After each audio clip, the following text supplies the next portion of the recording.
মোহাম্মদ আখিরুর মিয়া, secretary ইসলামী আন্দোলন বাংলাদেশ টাঙ্গাইল জেলা শাখা। সম্মানিত প্রধান অতিথিকে তার মূল্যবান কথা নিয়ে আসার জন্য সবিনয় অনুরোধ করছি।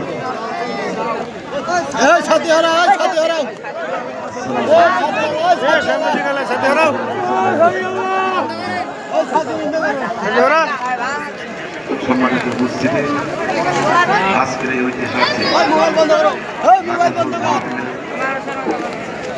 আমার প্রকৃতি দিদি ভাইরা, আমি ভূমিকায় সময় না করে 2 মিনিটের মধ্যে আমি আমার কথা নির্ধার করি ইনশাআল্লাহ। আজকে নাগরপুরে একটি ইতিহাস হয়ে থাকবে।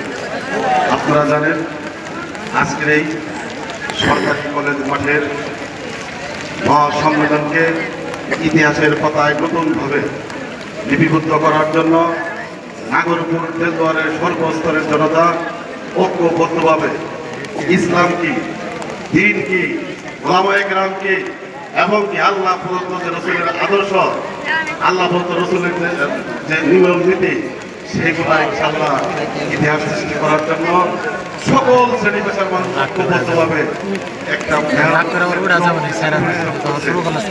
কিন্তু মহান রব্বুল আলামিন যেভাবে সিদ্ধান্ত নেবেন সেইটাই আমাদের জন্য মঙ্গল, কথা ঠিক কিনা? আপনারা জানেন, আজকে এই নাগরপুরের এই ময়দানে দেলোয়ার হোসেন সাইদি ওয়াজ করেছেন। এই ময়দানে তথাকথিত রাজনৈতিক দলের প্রেসিডেন্ট সভাপতি খালেদা জিয়াও এসেছেন। আমরা বিশ্বাস করেছিলাম এই ময়দানে কাটা হুজুরের আগমনে 5 লক্ষ মানুষের সমাগমের কথা ঠিক কিনা ভাইরা আমার? সেভাবেই মানুষ প্রস্তুতি নিয়েছিল, কিন্তু মানুষের ব্যথা রয়ে গেল। তারপরেও আমরা বলতে চাই, মহান রব্বুল আলামিন যেভাবে ফয়সালা করেছেন সকলে বলে আলহামদুলিল্লাহ। আপনারা এখানে আছে নাগরপুরের তৌহিদি জনতা, আমরা আল্লাহকে সাক্ষী রেখে, ওলামায়ে কেরামকে সাক্ষী রেখে, আজকের এই বৃষ্টিবেশা সরকারি কলেজ মাঠকে সাক্ষী রেখে আমরা বলতে চাই, আল্লাহ প্রদত্ত নীতিমালা হচ্ছে সর্বশ্রেষ্ঠ নীতিমালা, কথা ঠিক কিনা ভাইরা আমার?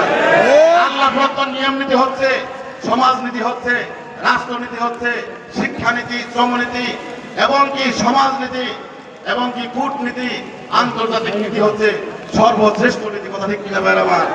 রসুলের আদর্শ হচ্ছে পৃথিবীর ইতিহাসে সবচাইতে সর্বশ্রেষ্ঠ আদর্শ, বর্তমানে আছে, ভবিষ্যতেও থাকবে। সুতরাং আমরা যারা সচেতন, এদেশের মঙ্গল চাই, সমাজের মঙ্গল চাই, বিশেষ করে নাগরপুর দেলদুয়ারকে আদর্শ হিসেবে গ্রহণ করতে চাই, আমাদেরকে ঐক্যবদ্ধ থাকতে হবে। আগামীর বাংলাদেশ, আগামীর নাগরপুর দেলদুয়ার টাঙ্গাইল 6 হবে সকল জনতার কথা ঠিক কিনা ভাইরা আমার? এবং মেহনতি খেটে খাওয়া শ্রমজীবী মানুষ সহ সকল শ্রেণী পেশার মানুষ, হোক হিন্দু, হোক বৌদ্ধ, হোক খ্রিস্টান, হোক উপজাতি, হোক নৃগোষ্ঠী, হোক যে কোনো দলের, আওয়ামী লীগ, বিএনপি, জাতীয় পার্টি, জাসদ, খেলাফত, বাংলাদেশ জামাত ইসলামী, ইসলামী আন্দোলন বাংলাদেশ, জমিয়ত এবং যে শ্রেণী পেশার মানুষ হোক, যে দলের লোকে হোক, হোক এনসিপি, হোক গণ অধিকার পরিষদ, সকলে আমাদের কলিজার টুকরা, সকলেই আল্লাহ পাকের সৃষ্টি, সকলেই বাংলাদেশের নাগরিক, সকলেই নাগরপুরের নাগরিক।